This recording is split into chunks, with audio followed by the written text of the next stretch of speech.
Sure, you're on mute. Thank you, May. Good evening, everyone. Welcome to the second teaching of No Pride in Policing Collective Series. My name is Kusha. I have the honor of moderating this wonderful panel today. The panel tonight is about queer and trans insurgencies in the time of war, imperialism, policing, and militarization, and pride as queer insurgency and abolition. This is considering the time we are in right now, the expansion of militarization and war, imperialism, and also a lot of that being used, being done by the name of pinkwashing. So I'm going to do a land acknowledgement, and then I'm going to introduce our wonderful panelists. We want to take a moment to acknowledge that we are broadcasting the teachings for Scholars Strike from Toronto to Toronto on the traditional ancestors territory of the Mississaugas of the New Credit, the Anishinaabe, the Chippewa, the Haudenosaunee, and the Wendat peoples who have stewarded this land since time immemorial. This territory is covered by the Dish with One Spoon Treaty. We must note that the Canadian state has never upheld their obligations under these treaties. The very inception of Canada has been marked by the violent disposition of Indigenous peoples and the brutal enslavement of African peoples. This colonial violence and settler colonial violence is ongoing to this day. We are gathering here today as part of our obligation to take care of each other, the land, and the creatures we share it with. And also adding that this is in the context that because of the war, many people have been displaced and have been forced to basically go to different countries, and many of them here. So, and becoming settlers here as well. Okay, so I'm going to introduce our panelists. Gary Kinsman was a founder of the Toronto Lesbian and Gay Committee in 1981 and a member of the No Pride in Policing Collective and Queers for Palestine. Rinaldo Wallcot is a writer and scholar working on Black diaspora, culture, and politics. The author of On Property Policing, Prisons, and the Call for Abolition. And May El Abdullah, who is a queer Palestinian lawyer involved in many community initiatives and is one of the co-founders of Indigenous Land Defense Across Borders, a coalition that organized a joint Palestinian Indigenous delegation to Palestine in 2018. And here I will leave you with the thoughts of the panelists. Let's, I guess, start with Gary, if that's okay. Thank you. Can you hear me okay? Yes. Okay. Thank you very much, Kusha. I'm going to start just with a very simple question. Where does pride come from?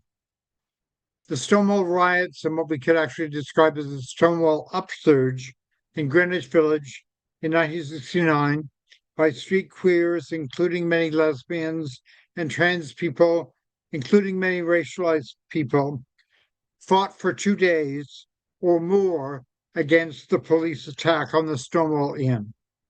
This related to other battles against the police that were going on in the States and around the world by lesbians and gay men and people who would come to call themselves queer.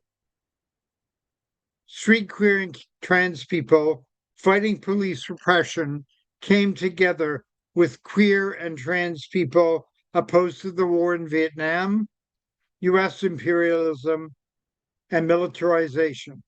And of course, they were fighting directly against the police. It was a real rebellion and upsurge, with the police often losing control in response to thousands of people fighting back. A new liberationist organization was formed. The Gay Liberation Front emerged shortly after the Stonewall riots. It was named specifically after the National Liberation Front in Vietnam, then fighting against US imperialism there. Pretty soon we saw the emergence of lesbian feminism and also increased organizing among Black, Indigenous, and racialized queer and trans people. So Pride originally emerges in 1969 against the Vietnam War, imperialism, policing, and militarization. I suggest we need to return to that in a different context today. Pride events took place in the 1970s in Toronto and across Canada.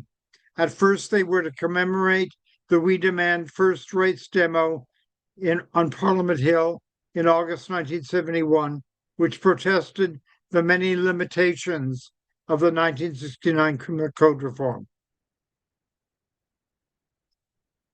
After the mass resistance to the police bath raids in 1981, when hundreds of men were arrested by the police, an organization called GLARE, Gay Liberation Against the Right Everywhere, which was named after DARE, Dites Against the Racism Everywhere in New York City, was formed to fight the anti-queer, anti-feminist, and racist right wing. It was GLARE, a left-wing queer organization, that actually put out the call for Lesbian and Gay Pride Day. GLARE was involved in fighting the anti-queer, anti-feminist, and racist right wing, and we decided in that context to initiate the Lesbian and Gay Pride Day Committee and organize Pride that year with Lesbians Against the Right and the Right to Privacy Committee, the mass defense organization organized to defend those arrested in the bath raids. We experienced red baiting at that point in time because many of the gay business interests didn't want to have anything to do with people they described as lefties and commies. Luckily, the involvement of the Right to Privacy Committee was able to cut across much of this. 1,000 of us gathered together on the march on June 28th, chanting "Fuck you 52" and "No more shit" outside 52 Division before we returned to Grange Park. By the way, the police were very, very upset with us stopping outside 52 Division.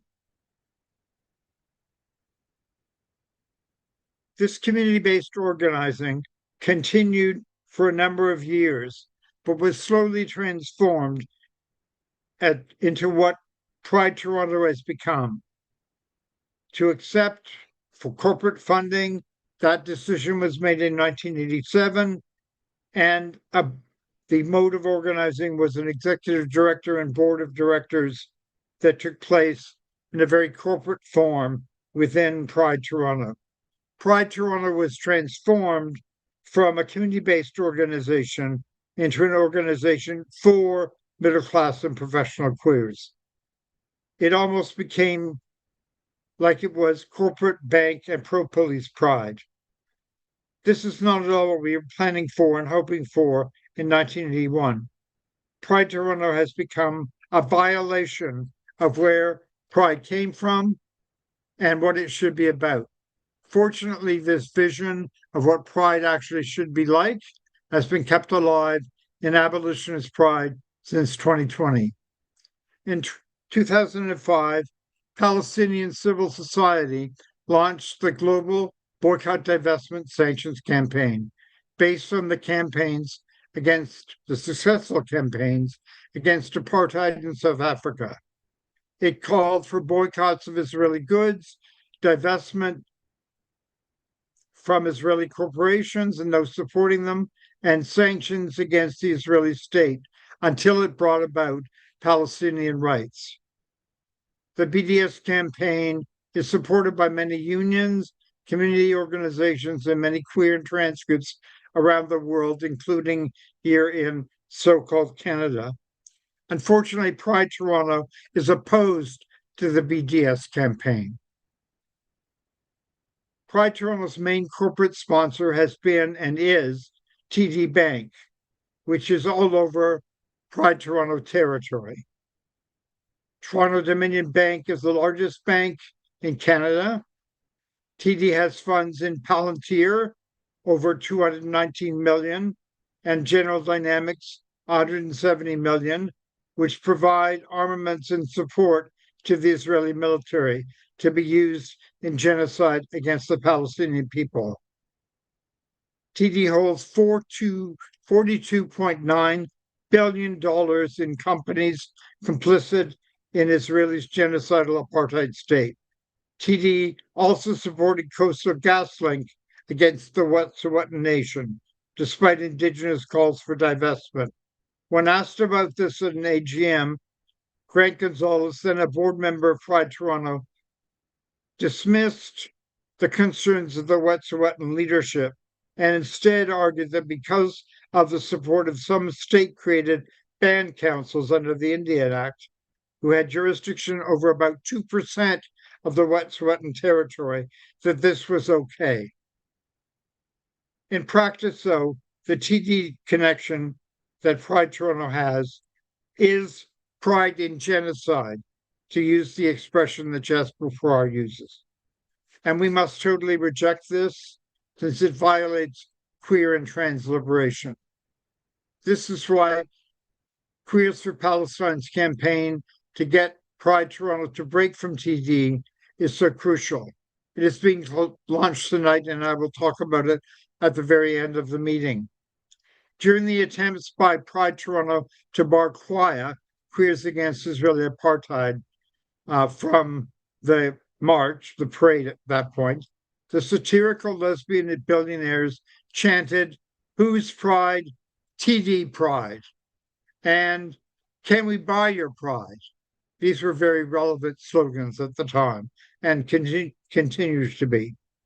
In 2016, Black Lives Matters and allies stopped the Pride Parade to protest the presence of the racist police and to push forward a series of anti-racist and community demands that brought us back closer to the spirit of Stonewall.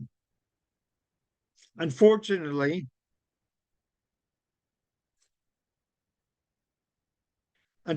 since then, Pride Toronto has participated in training police and also harm reduction work with the police. Permits signed with the police are used to increase cooperation and collaboration with the very same police force that is barred from participating in what is now the parade.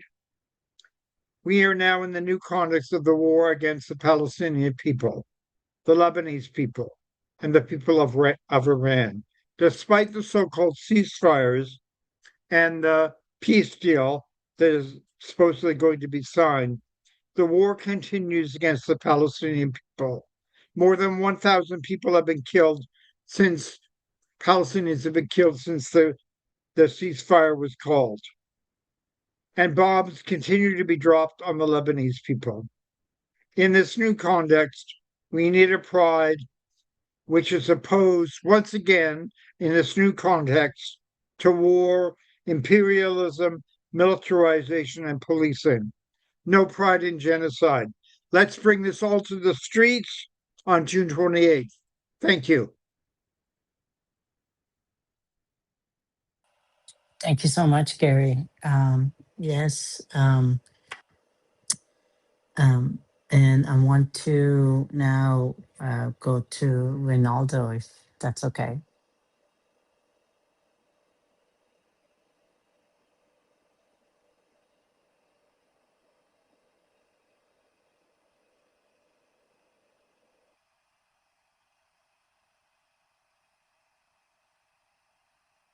Okay, maybe we'll go to May for now. Thank you, May. Yeah, of course. Yeah, thank you for that, Gary. It's always good to see kind of the history of radical organizing that's happened throughout the decades and how each each new era brings its issues, but it's built upon all of the work, the organizing, and the sacrifices that folks have been making for a really long time. So really appreciate that. And thank you, Kusha, for introducing me earlier.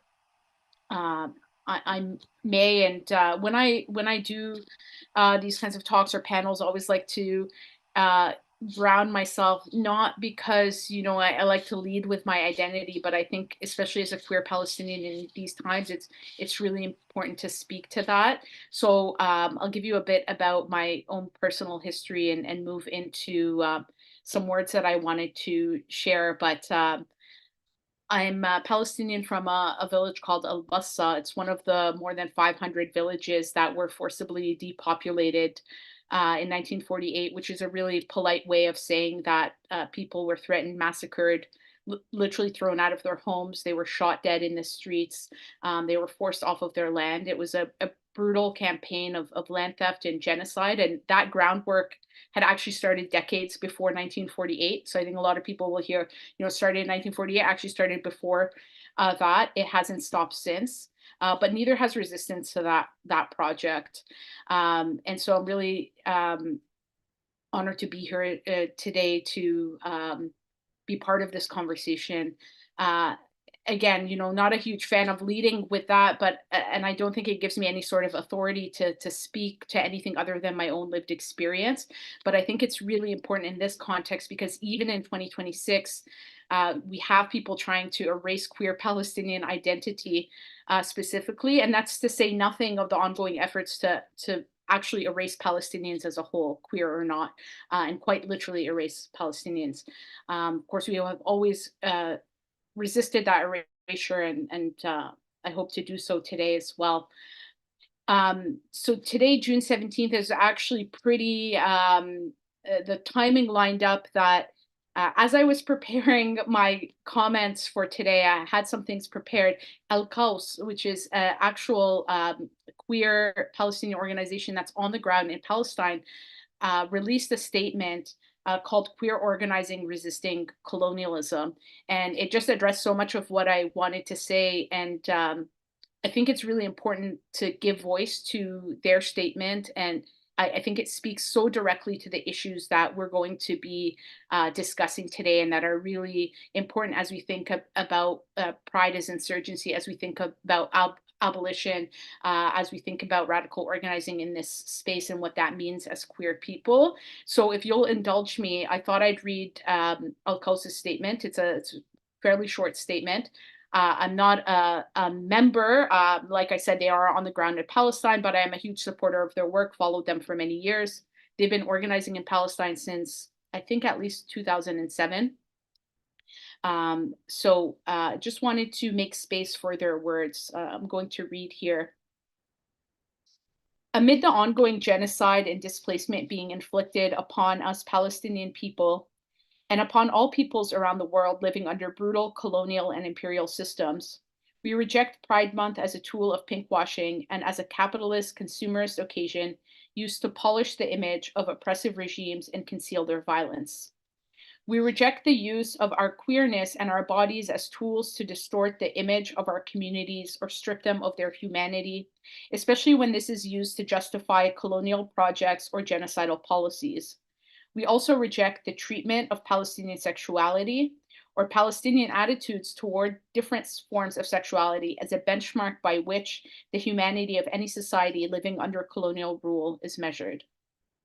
Pride Month's origins lie in the late 1970s United States when queer people and Black trans women stood up against police brutality and systemic oppression, declaring that the fight for freedom and dignity is inextricably linked to resisting systems of injustice and violence. However, what began as an act of resistance against police repression and structural violence was gradually absorbed and transformed into a consumerist occasion sponsored by official institutions and major corporations, many of which support the genocide of our Palestinian people and the erasure of other indigenous peoples around the world.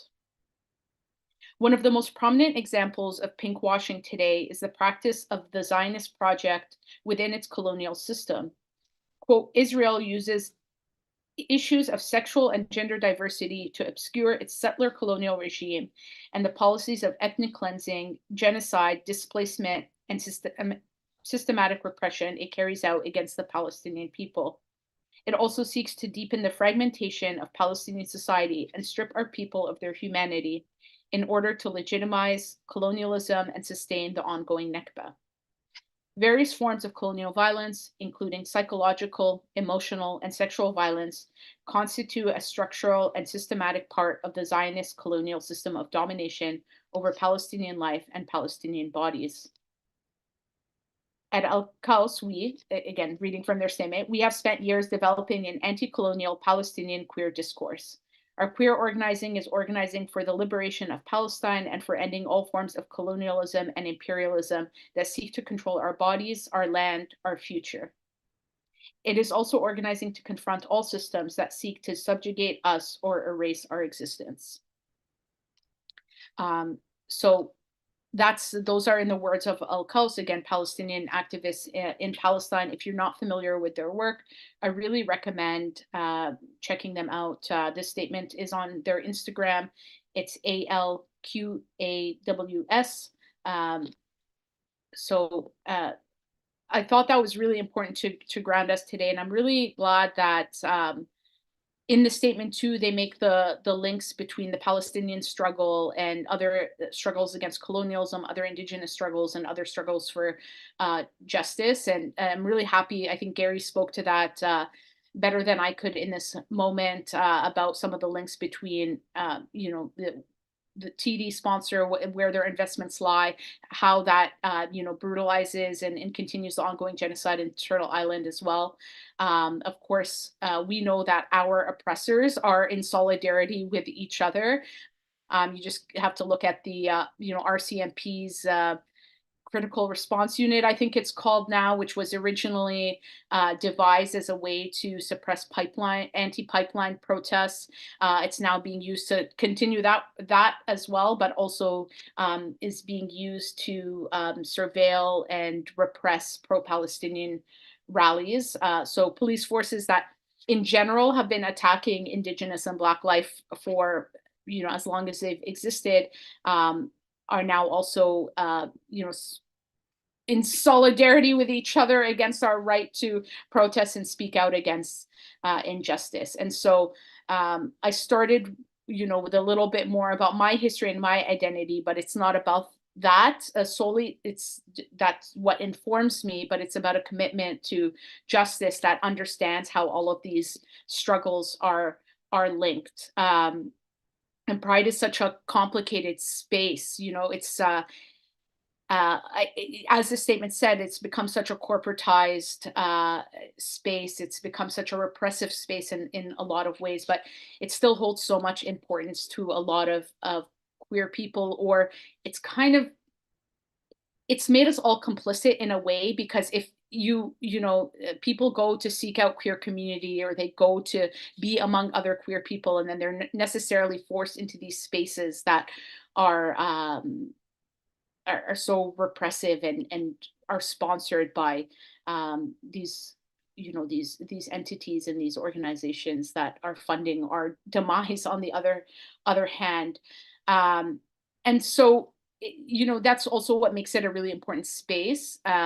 Gary spoke earlier about queers against Israeli apartheid and the history of Kwaya. And I was there, the first in the first years of Kwaya marching. I marched with Kwaya, and I just remember, I think I was one of, from what I can remember, maybe 2 or 3 queer Palestinians that were in that group, although we had a very large group. And I just remember, people were throwing bottles at us.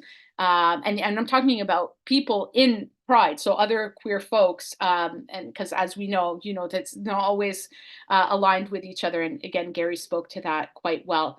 People were throwing bottles at us. People were calling us names. When I would, even outside of that Pride space around that time, when people would find out I was queer and Palestinian, I got, sexual threats. I got told that I don't exist, all kinds of things. But it was also a very formative experience in informing me as a then young queer person, about being connected to that history of radical queer organizing, as opposed to just seeing all of this and thinking that was the entirety of the queer community. It was so crucial that we were there despite all of the threats, despite all of the attempts to ban us, despite, again, all of the harassment that we received and all of the threats that we received. And it's just really, really, I want to emphasize today how important it is to create those spaces for organized, to create alternative spaces, um, to have things like abolitionist pride is so important, happening on the same weekend at the same time. So people have uh, people know that there is an alternative, and there are ways for us to organize outside of the limits of what Pride Toronto has unfortunately become. And as we know, community is the bedrock of effective organizing, in a lot of ways. Of course, as we know, as queer people, doesn't mean we always like each other, we always get along with each other, but that that we have those connections. There are connections that I made back when Kwaya was organizing, that 2 decades later, I can draw upon in these times, as we continue to fight against the ongoing genocide, as well as many other genocides and many other acts of violence around the world, and here in this settler state context as well. So that's what I wanted to share, but I'm excited to hear from Rinaldo and folks in the chat if they have questions as well. Thank you for inviting me into this conversation. Thank you so much, May. Yeah, I do also remember being in one of the like walking with Kwaya in there, and bottle of water is being thrown at us. I do remember that. And I remember being, this is like really interesting because I remember also being one of the two Iranians, I think, that was in that.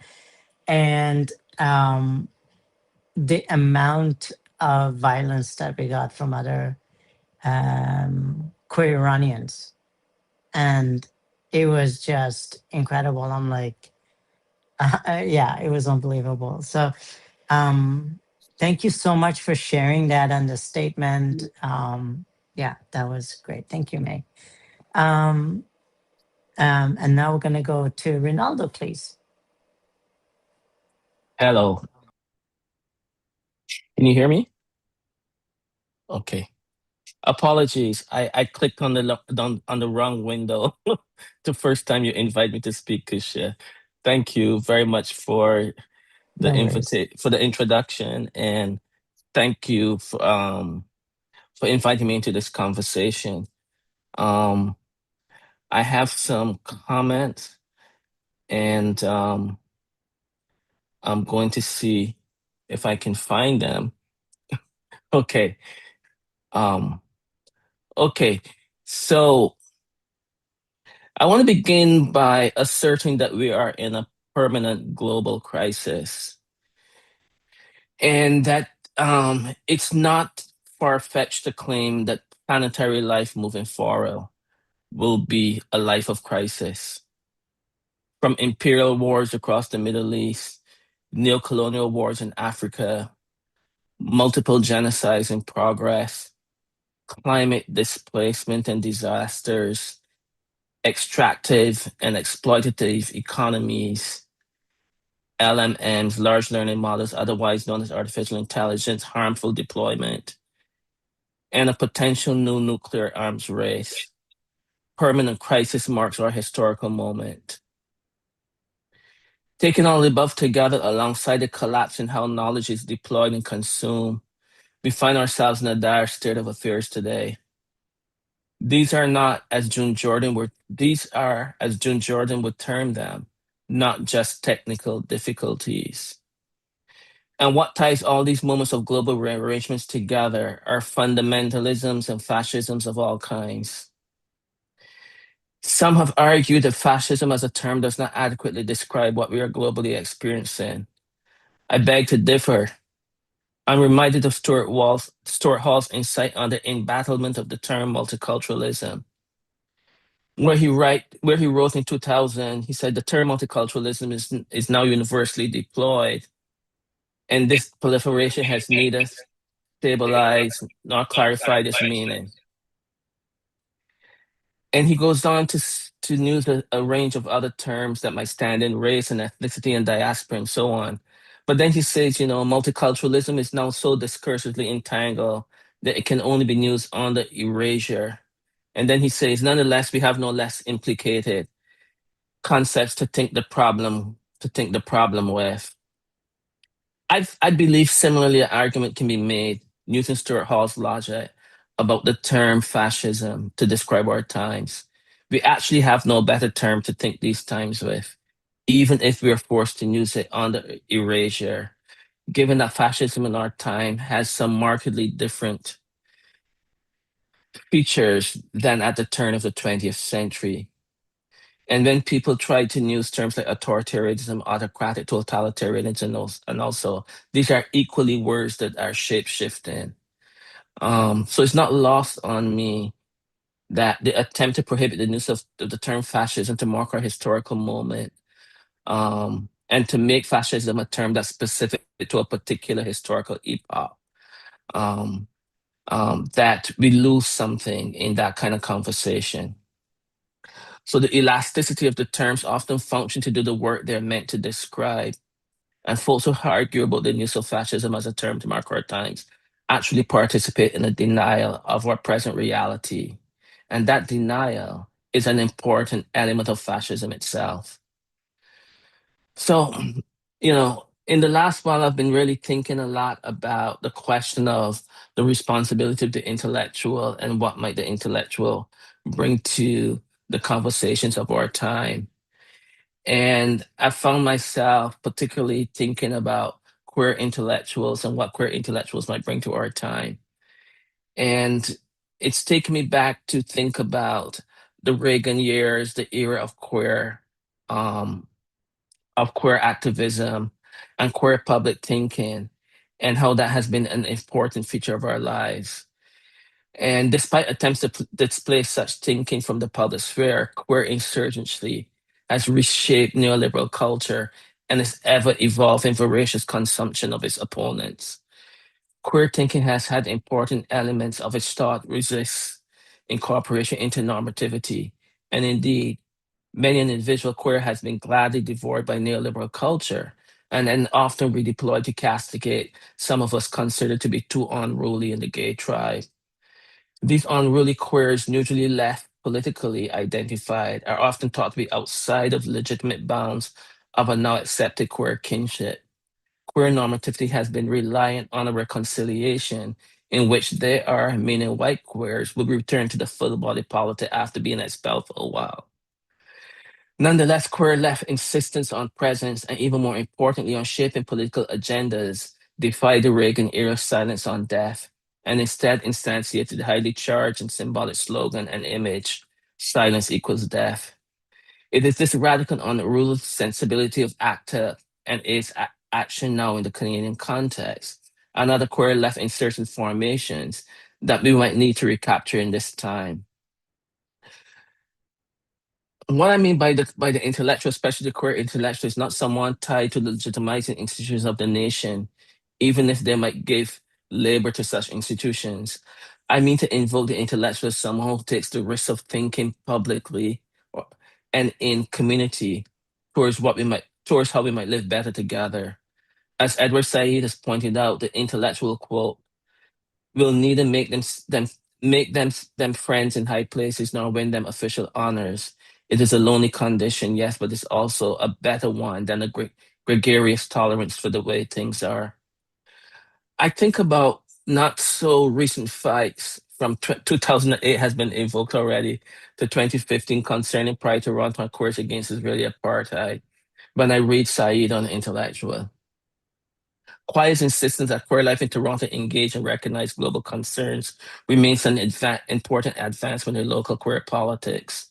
The refusal of pink washing, the debate on global and especially Middle Eastern politics and its global reach help to enhance the meaning of pride in an intimately global context. The intellectual brings us to harder, difficult truths, claims that become the ground from which dialogue, debate, and action proceeds. While the intellectual is not merely in opposition to the institution, the intellectual is not reliant on the institution for legitimacy. In this way, the queer intellectual does not and cannot rely on being included in the normative institutions of the nation, but rather offers a counter narrative to those institutions and their attempt to nullify opposition to their deadly politics through piecemeal and demobilizing inclusion and representation as a freedom. The queer intellectual has given us a rich history of refusal that we need to actively remember, engage, and embrace as a part of queer political culture and our survival. So, given the above, I'm interested in what might the queer intellectual bring to this global conversation that takes sexual and gender identity and identifications as a basis from which a broader logic of life might proceed. In Richard Goldstein's still relevant polemic, Homo Cons, The Rise of the Gay Right from 2002, we see the production of the rise of figures of nascent queer fascism now fully present in our moment.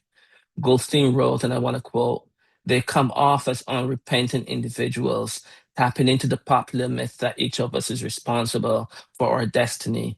They exploit the enduring shame around gender nonconformity by proclaiming a place at the table for any queer who cleans up his act," end quote.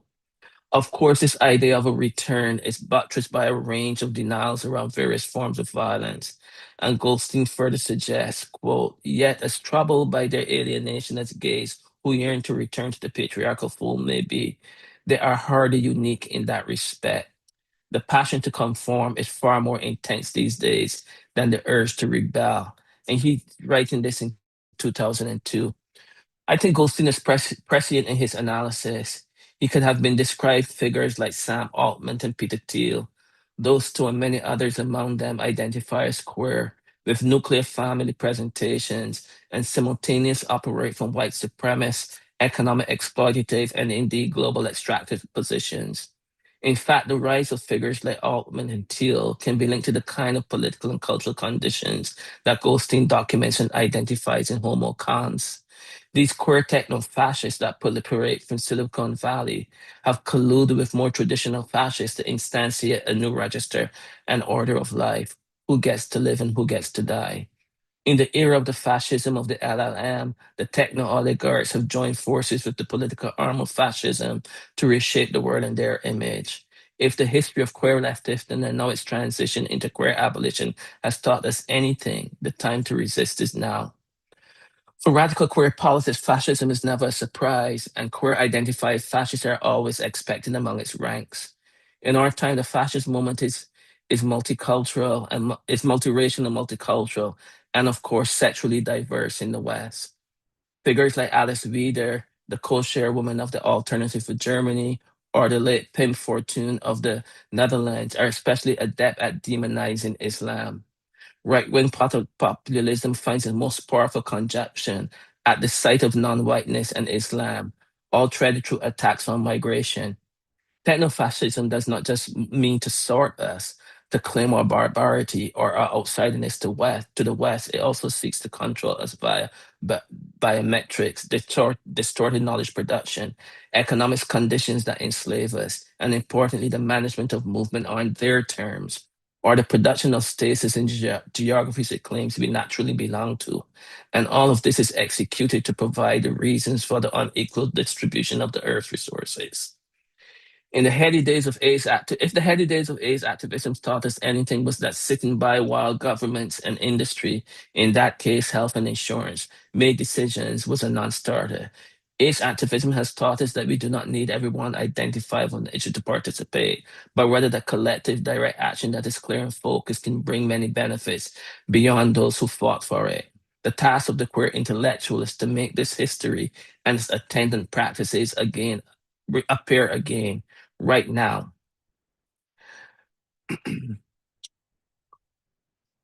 Okay, I'm going to skip some stuff. So I'm suggesting that the historic fight to make AIDS appear as something more than tragedy has left us a template, one that always needs altering, adjustment, and adaptation, but a template nonetheless. One of the significant elements of that template is that our intellectuals are not and do not have to be tied to normative institutions like university and government, and especially institutions meant to broker our lives based on the cruel economics of our spending power as tied to our livability. This is no clearer than noticing how in the time of Trumpism, corporations have withdrawn their support for pride festivals in many places, even those far away from the USA. Queer intellectualism is intimately tied to queer activism, and it asserts that non-normativity is the ground from which it proceeds. If we are to be honest, we can see that the neoliberal queer trade of consumption exchange for rights has collapsed all around us as trans people are attacked and attempts are made to disappear them from the public sphere. Queers are next in line and in many cases simultaneously onto attack too. The uneven geographical nature of the attack should not lull us into thinking that we are safe because we don't live in one of the places where the most extreme anti-queer laws now exist. That would be a significant mistake. As queers, we have a long history of thinkers and activists who have provided us a rich archive of how to politically proceed. The task of the queer intellectual then is to do something more than to remember, but it is to draw on our historical past and present to activate and mobilize knowledge in service of a radical possibility. Indeed, I would argue the queer intellectual must seize the moment to re-inhabit the unruly, to assert nonconformity, and to insist that collective formations that also enable radical self-possession is the only route towards livable lives. A radical vision of queer life and possibility should acknowledge the history of its most recent origins. As Goldstein write, and I concur, the gay movement, quote, the gay movement is kept on track by more than just a program. It's tied to the left because it sprang from the left, as Gary was saying, or more precisely from the barrage, if you will, between bohemianism and socialism more than a century ago. This heady union begat a sensibility long before it produced an agenda. And gay liberation was a part of it almost from the start, end quote. It is therefore not surprising that the radical edge of queer and trans liberation is now firmly lodged in the politics of abolition, the ongoing anti-slavery movement that gave us the language and practices of abolition, and that remains an unfinished project for life and living, will necessarily become the container for more and more people characterized as less than human or outside the category altogether. I'm gonna finish. I'm gonna jump to a couple more paragraphs and then I'll stop. I still remember the first time I read Douglas Crimp's essay Mourning the Militancy. It read to me like fire on the page. Even if I disagree with some of what Crimp wrote, there was embedded in the writing an urgency and a refusal that leapt off the page and was infectious, pun intended. When Crimp wrote, quote, that our pleasures were never tolerated anyway, we took them, and now we must mourn them. He was writing of the ways in which, especially gay men's sexual past, had been repudiated in eventful moments of AIDS. I would extend Crimp's insights to suggest that our rights were never given to us. We took them, despite the legislative and juridical rulings that often followed the taking of them. And because we took them, those rights remain contested, and we find ourselves in yet another contestatory moment. But this time, many in the tribe are leading, as Goldstein predicted, the fight, and they own and manage the infrastructure that is an eliminationist death drive, digital LNMs, and extreme capital concentration. Our past tells us that we are now tasked with assuming the risk to make another political sphere appear. How that occurs, I cannot say because it requires collectivity. But as a queer intellectual, it's my responsibility to at least acknowledge and risk making sense of where we are at and to risk sharing it so that in dialogue we might arrive at our next moves. The bottom line is we cannot train ourselves to live with fascism. Let me give the last word to Dion Brand from her meditation on the Iraq War. Brand concludes her long poem inventory this way. There are atomic openings in my chest to hold the wounded. Beside the Earth's own coil velocities, its meteoric elegance, and the year's still not ended. I have nothing soothing to tell you. That's not my job. My job is to revise and revise this bristling list hourly. There's no period after the last word because Brand wants us to know that the work of struggle is continuous. And that too means the work of the queer intellectual. Her stanza is a command and a demand to get to work. Thank you.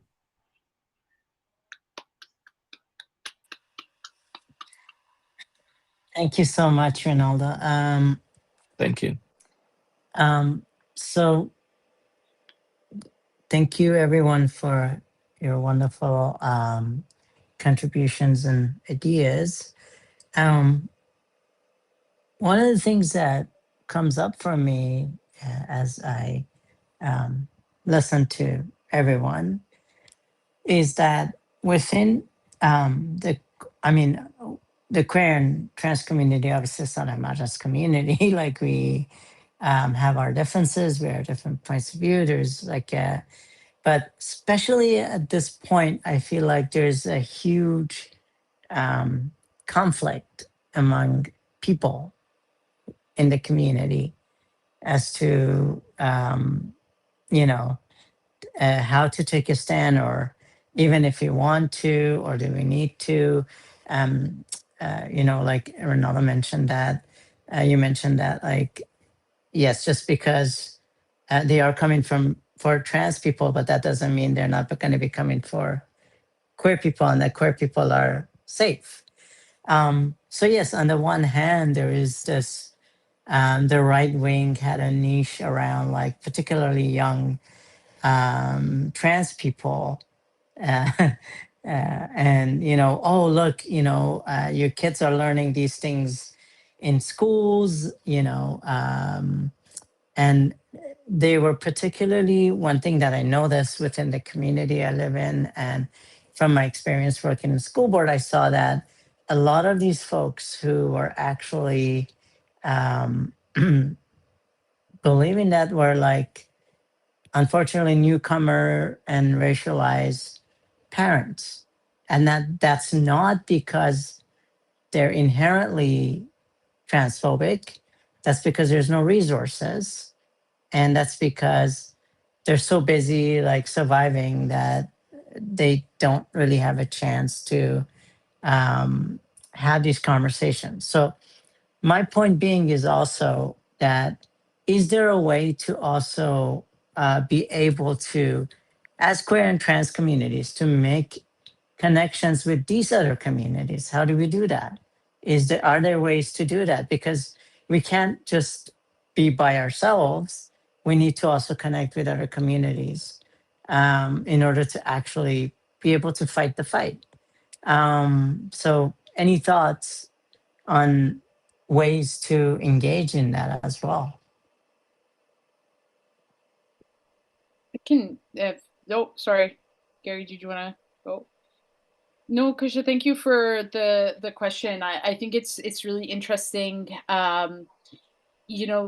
September 2023. I think there was a lot of organizing, especially like in our communities around like queer and trans curriculum in public schools. And then of course October 7th happened, and the ongoing genocide intensified after that. And so that really changed the shape of organizing um, in some of our communities. And of course some of us have always straddled the line between existing in different worlds. But what's interesting to me is that, to like you mentioned, I feel like what I have observed is that we live in such, and I think Rinaldo spoke to this really well. We live in such a time of crisis, uncertainty.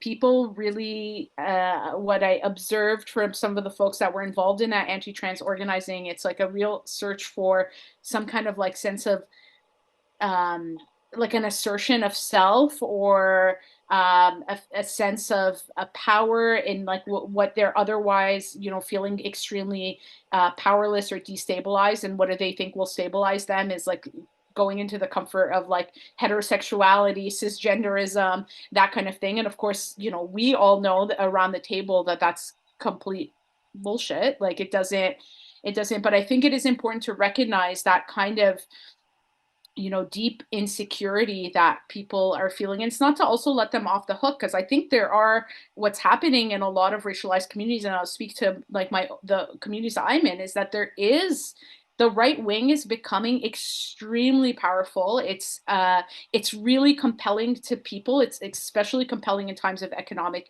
uncertainty. And so there is also an element of agency and deliberate kind of like a deliberate shift to the right that is happening, and it's especially intensifying in a lot of racialized communities. So I think we have to actually acknowledge that and deal with that head on, and understand what it is that is so compelling right now, and what we have maybe failed to offer as an alternative, or maybe, like you said, you know, are we not making sufficient connections? Now, some people are always going to be homophobic, they're always going to be transphobic, but I think it is important to have those spaces and have those conversations, but also understand what is really galvanizing people, their and what's drawing them.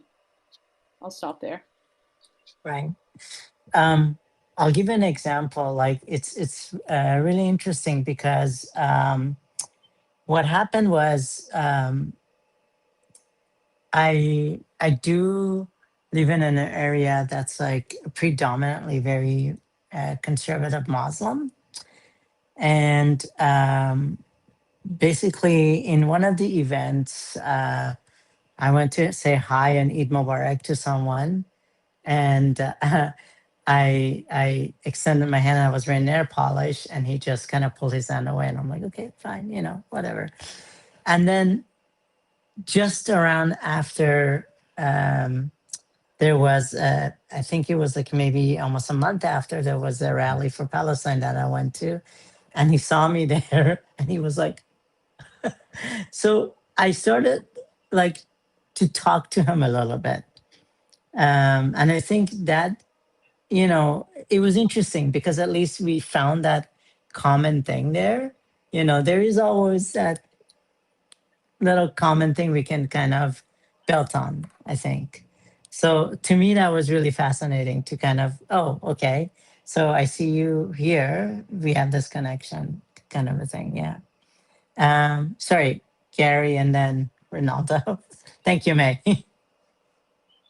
One of the things I think we've sort of forgotten about, especially in terms of dealing with the right wing, is the need for mass popular education. I think this was something that we used to understand the significance of. So, you know, the anti-queer right wing produced the homosexual fact sheet in the early 1990s, and Blair and other people produced responses to that were distributed in the thousands. So I think we need to come back to doing some of that popular education. And that also means seeing that, and this is some of the problems with narrow versions of pride politics, that are like, we need to actually be working with all sorts of other oppressed people, all sorts of other exploited people. And obviously that there's contradictions there's problems we're going to have to deal with, but we have to. And I think that sort of mass orientation, popular education, is something we really need to return to. So, you know, for instance, around queer and trans stuff, there's also questions of, there are lots of people who actually have major questions about sexuality and gender in their lives in society, not just people in our communities. And we need to somehow reach out to them as much as we can to tell them that there are alternatives, whether that takes the form of some heterosexual people trying to develop heterosexuality outside the institution of heterosexuality, which some people have tried, not very successfully with, we need to support those various efforts. So I just wanted to mention those few things. And thanks for all of the presentations. Sorry I got locked out for a while. Thank you, Gary. Please go ahead, Rinaldo. Yeah, I mean, I think that one of the things that we see from the example you gave, Kusha, is how various kinds of fundamentalisms and fascisms join in coalition. And we have to be really cautious and aware that many of those fundamentalisms can easily tip over into forms of fascism. But we're living in a particular. That's why I began by pointing out that the fascism that we are encountering is multiracial and multicultural. And what you described is a perfect example of how that gets made um, through a targeting of what is perceived or understood to be a minority that is out of bounds of a certain kind of normative set of practices. And so our work is one to remind people that what they think of queerness or transness, that it has an appearance in the very cultures that they come from. And so that they encounter at it at the Toronto School Board on the street of Toronto, on the street in Toronto, is not something new. And we can't let them slip into a certain kind of amnesia about the very spaces and places that they come from. We have to hold them accountable to a history and a narrative of life that exceeds their arrival in Canada, exceeds their arrival in Toronto. But we also have to recognize that they themselves could very well find themselves in the places that they come from, involved in similar kinds of profoundly troubling and disturbing right-wing politics in that own geography. So part of what I was getting at, and I think, the battles around choir in Pride, for almost a decade, really work to produce a certain kind of global understanding around the work that queer activists, queer intellectuals from the left must do and must continue to do. And of course, as Gary said, part of it is um, popular education, part of it's confrontation, part of it is holding people to account to the logics and the lies that they tell when they come from elsewhere and claim that these are new encounters and claim that these encounters are outside of any of the cultural formations that they have ever experienced up until arrival here. What we are seeing is fundamentalists of all kinds and fascists of all kinds making situational coalition against the lives of others that they believe to be weaker. And we have to be really brave and risk something in speaking back to that forcefully. Not see them as being duped by a more skillful right wing. Right. Right. Thank you so much, Ronaldo. Yeah, I mean, it's one of those things where like I'm seeing that it's devastating to see, like, for instance, my own community right now, the Iranian community. Um, there is fascism has grown so much in that community for different reasons, but like recently in particular, and um, a lot of queer and trans people that I know have become part of that. Just based on the fact that, okay, so this government is against us, and that's it. The Iranian government is like against us, and that's it. Whereas there's so many layers and nuances to this, and it's very, very complicated, and it's not even like we're not able to even sit down and have that conversation with each other, where the main goal should be fighting imperialism. We're just trying to kind of find something within each other, and we can't even do that. And that happens in the larger scale as well in the queer and trans community. Um, so I'm wondering if you have any thoughts on how do we bring each other in, include each other in ways that are inclusive, compassionate, where we can actually, we might not like each other and we don't have to, but we can actually kind of do this work together. And it's not going to be easy, but at this moment in time, I do believe that we have to do that. So I'm wondering if there's any thoughts on how do we actually move forward with this.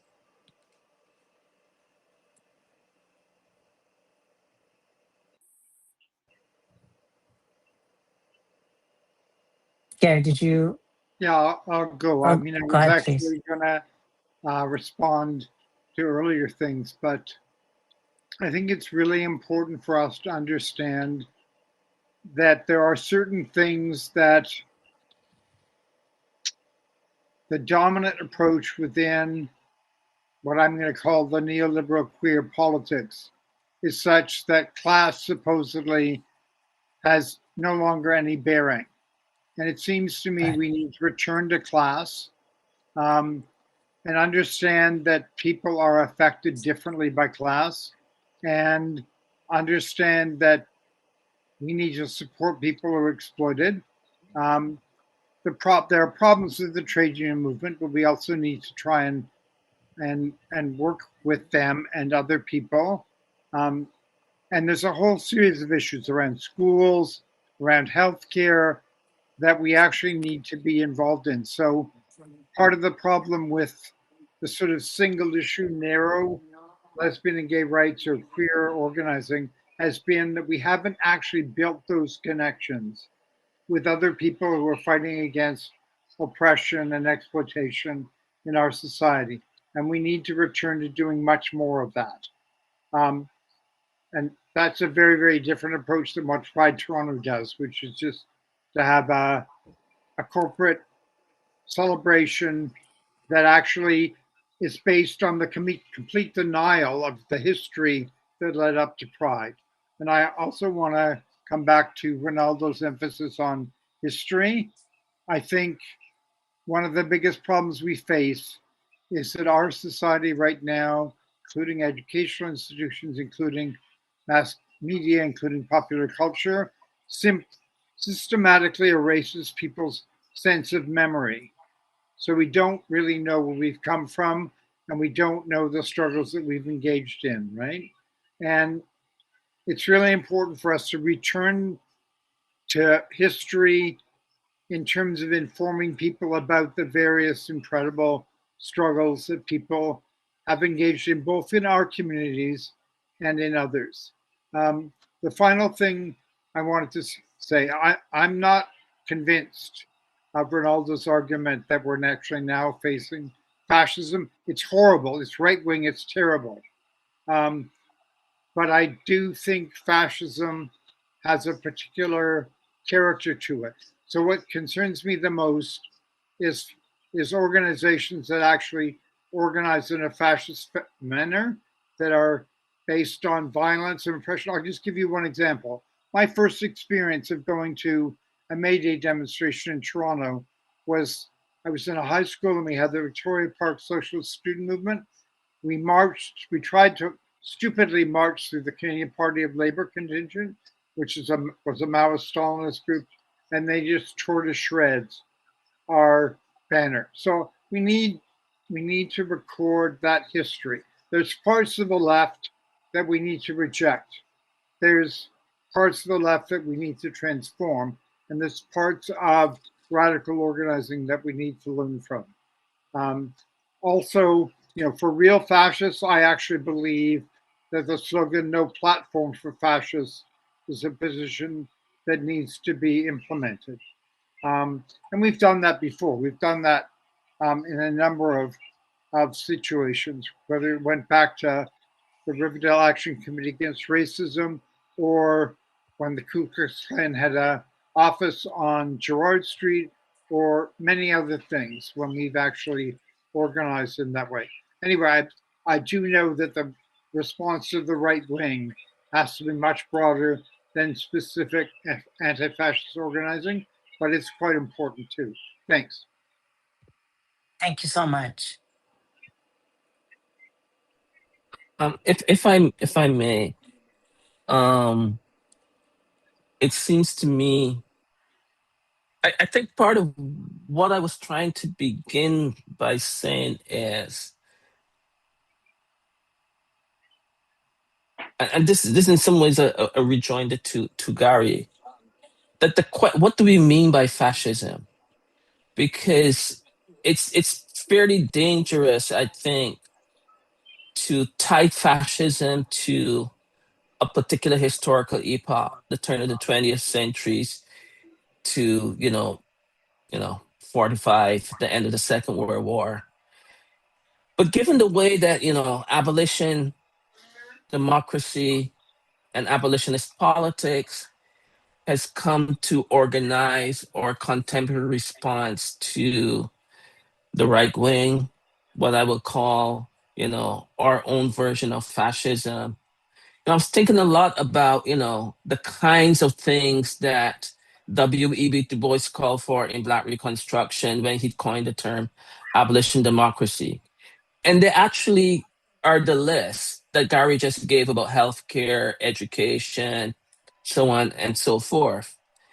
And there's this moment, this blip, I would say between 2005 and maybe um in 2015. So I'm gonna mark it this way: 2005 as marriage equality in Canada, and 2015, 16, 2015 marriage equality in the US. There's this blip of a possibility of a certain kind of transformation. Just yesterday I was reading a couple of newspaper reports on the autobiography or the memoir of um, Laverne Cox, the trans actress, where she was talking about her emergence from Orange as Black and the possibility and that emergence seemed to represent. And by 2025, it has all but dissipated.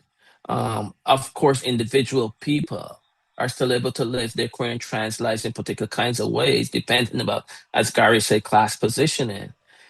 But what we are enfolded in is a logic of life and death that I think Du Bois alert. I don't think I think Du Bois coined that term in the 30s because he was indeed understood the backdrop of a fascism that was itself implanting itself in the U.S. And that's been a long journey that we now live, and that is distributed to varying degrees around the globe. Whether we're looking at the national rally in France, who might come into power, or whether we're looking at a number of most recent South American and Latin American elections, where the people themselves have come out and voted for, and almost in many cases elected or almost elect far right politicians. That we are indeed in a globe that is encircled by a set of fascist logics that are clearly pinpointing those of us who are not wealthy and who are made the other, whether because we're Black, we're queer, we're trans, we're indigenous, or we're all of those combined together in one body, um, that have made us expendable. We see the building of the camps everywhere, using the sanitizing language of detainment centers. We see the unequal distribution of death, not just premature death, but the unequal distribution of death. Unfortunately, the US now looms largely in this, so we can find the statistics much more easily there in terms of, the quadrupling of deaths in ICE detention camps, in ICE concentration camps.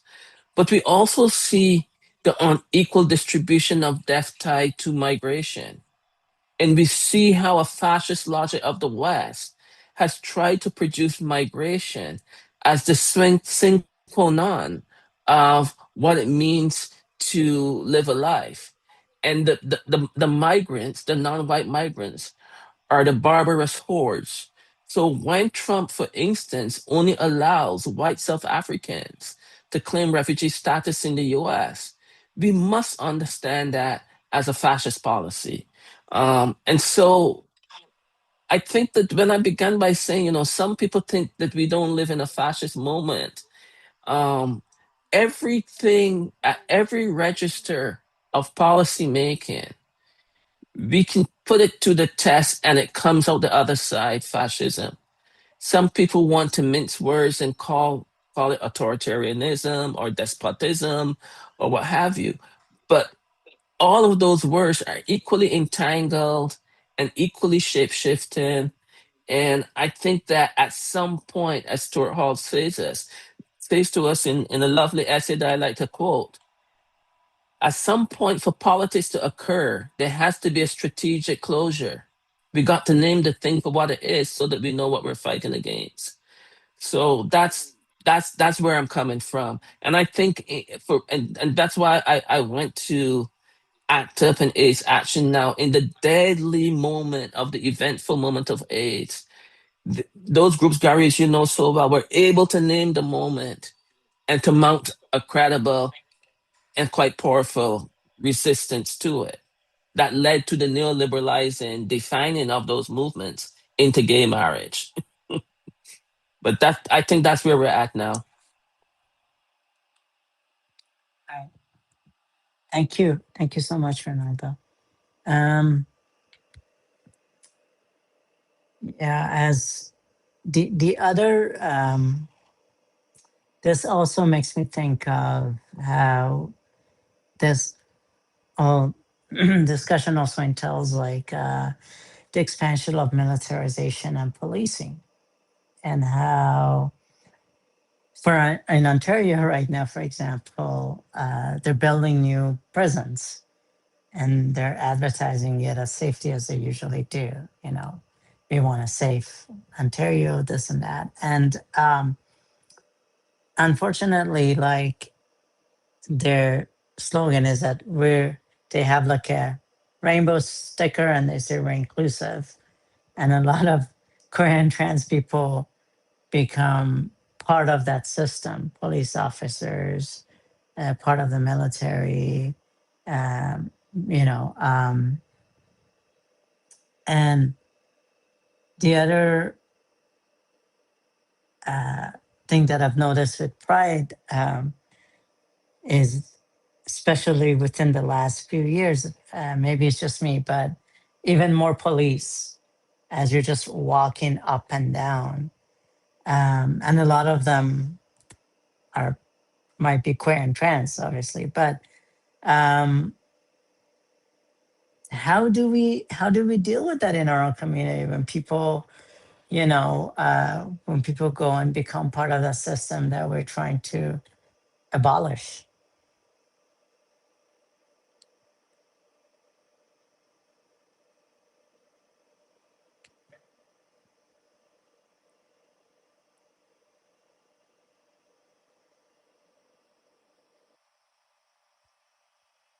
Go ahead, please, Gary. Yeah, I think you're muted. Yeah, I managed to Okay, get it yes. off. I have such difficulties with technology on the most basic level. I wanted to say a few things.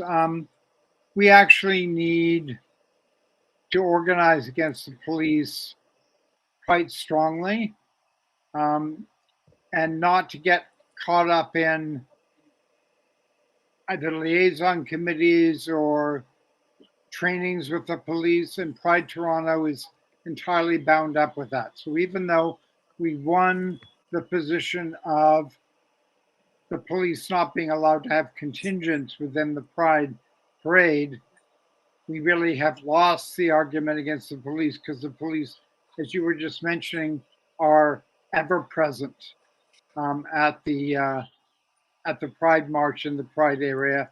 And a couple of years ago, they actually threatened to arrest all the marshals at the Abolitionist Pride. march. They didn't do it, but when you go near 52 Division, which is what we do, um, they they have great potential to be able to try and do some of that. I also wanted to just, I mean, I think we're focusing on things that are necessary for us to understand about the the current right wing situation that we're in. But I also just want to mention that this does not preclude the possibilities of mass and important struggle.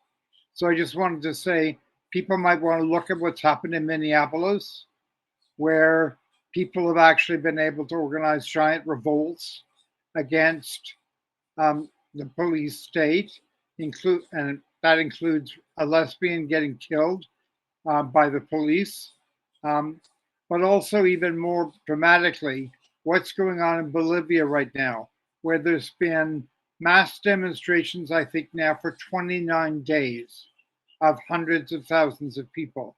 So let's also remember that even though we're in a very right wing situation, there's still possibilities to struggle and to organize in very profound ways. And in some ways, our question that we need to pursue is how can we do that here? How can we do that in ways that opposes the right wing agenda in all of its various manifestations, including how it intrudes into lesbian and gay and queer and trans state formation. Um, how can we fight against that? And how can we actually develop alternatives that are based on our liberation, but also the liberation of all the other oppressed, marginalized, and exploited groups in our society? So I'll leave it there. Thanks. Thank you so much, Gary. Please go ahead, Meg. Yeah, I definitely agree with what you said, Gary. It's just interesting because she asked the question of like, how do we deal with this in our community? And like, honestly, I don't. I think we keep organizing the way that we're organizing. We're organizing against imperialism. We're organizing against capitalism. We're organizing around things that are just fundamentally above and beyond. You know, we maybe as queer people, but they're.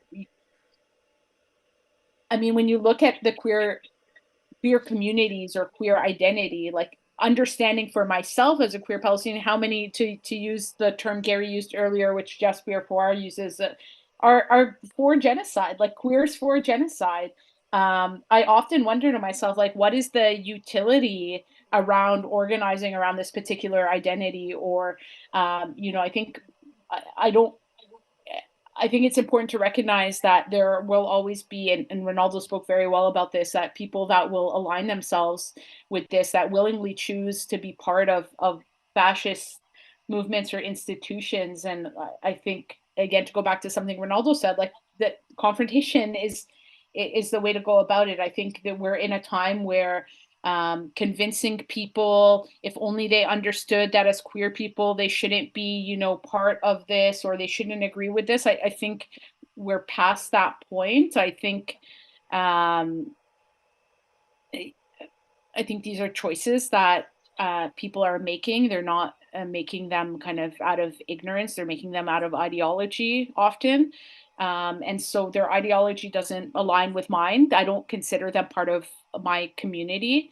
And yeah, not very articulate, but I just wanted to add that.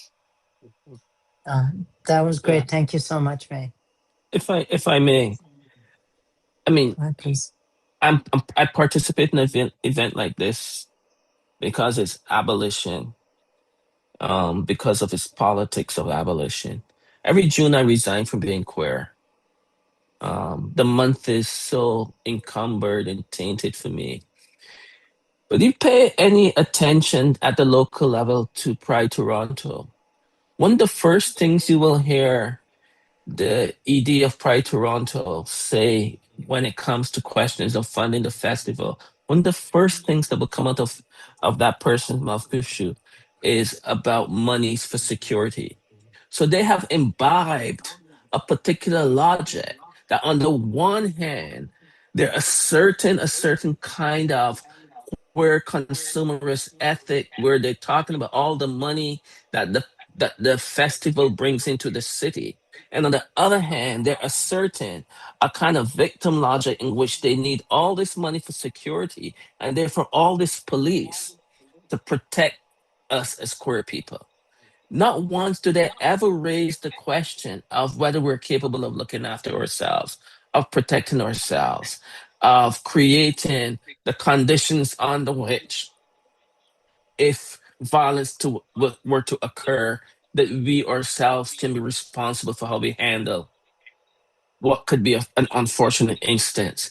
And so what we see is a kind of collusion with a kind of state narrative in which we must continually represent ourselves as victims so that the state apparatus, like the police, can find a legitimate presence among us to police us. So this is part of what I was saying earlier in my formal comments, that there is a collusion with a particular kind of logic that we can be rescued by the state, and the police comes to stand in for that rescue at the festival. And that's why every time we hear Representative Pride talk about funding, if it's not the first thing, it's the second thing that they say: the cost of security, the cost of safety.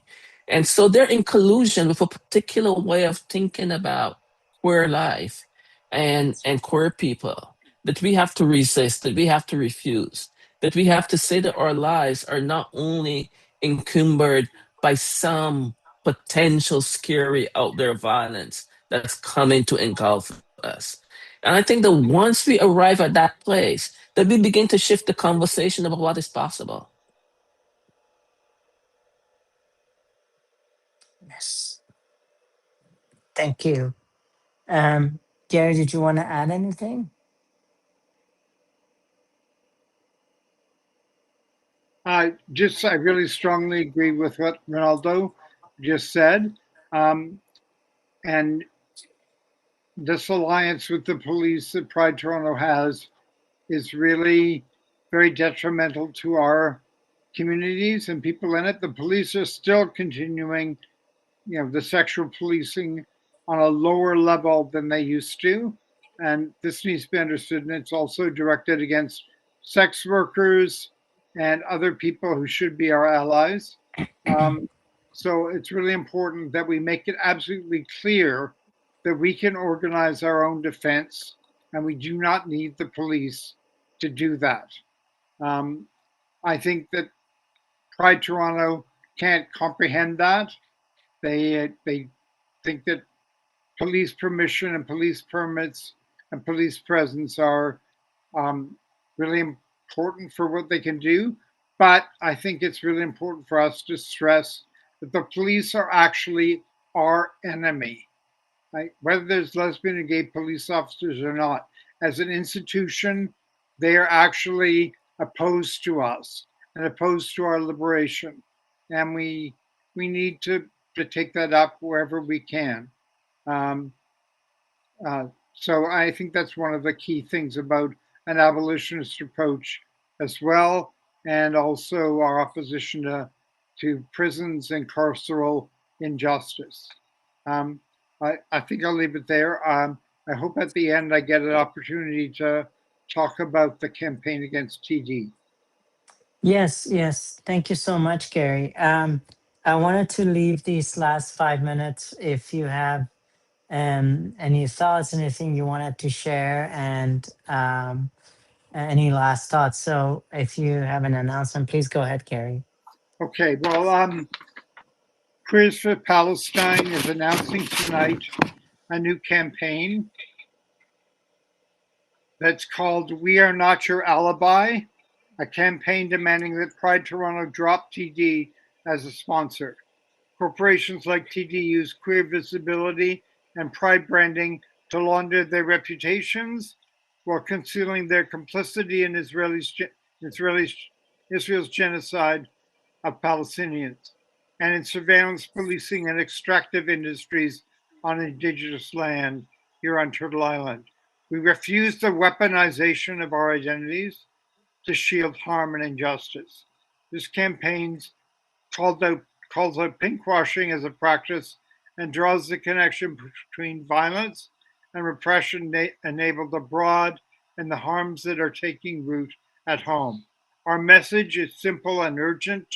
Pride Toronto, drop TD now. We are not your alibi.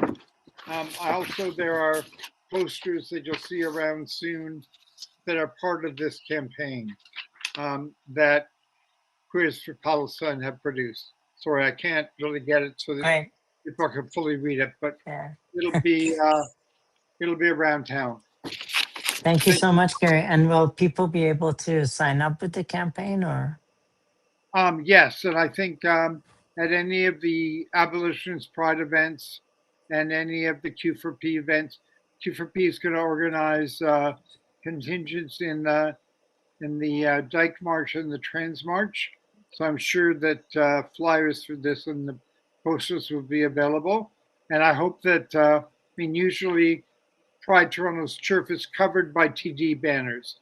I hope that they're all covered with these posters for this year so that people know that a large number of us reject any association with a bank that is directly complicit and participating in Israeli genocide.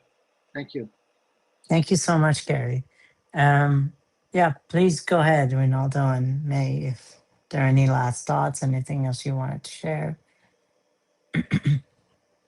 No, just thank you. I think the campaign, it sounds fantastic, and so happy to hear that, and definitely looking forward to getting more involved. But thank you all for the conversation. Thank you so much, May. Rinaldo, any last thoughts? Just a thank you. Thank you for the conversation. Thank you for bringing me into this conversation. Well, thank you so much, everyone, for this wonderful panel. It was a wonderful discussion, and I want to thank No Pride in Policing for collective for allowing me the opportunity to moderate this panel and to have this conversation with all the wonderful panelists. And I want to thank all the panelists for being here and for the wonderful conversation, and for everyone who is viewing and listening. Thanks so much, everyone. Have a great night. And I just wanted to thank Alessandra, who's done the technical assistance for tonight. That was a really good job. Thank you, Alessandra. Yes. Thank you so much, Alessandra. And yes, in solidarity with everyone, may imperialism fall. Take care. Have a good night, everyone. Yes.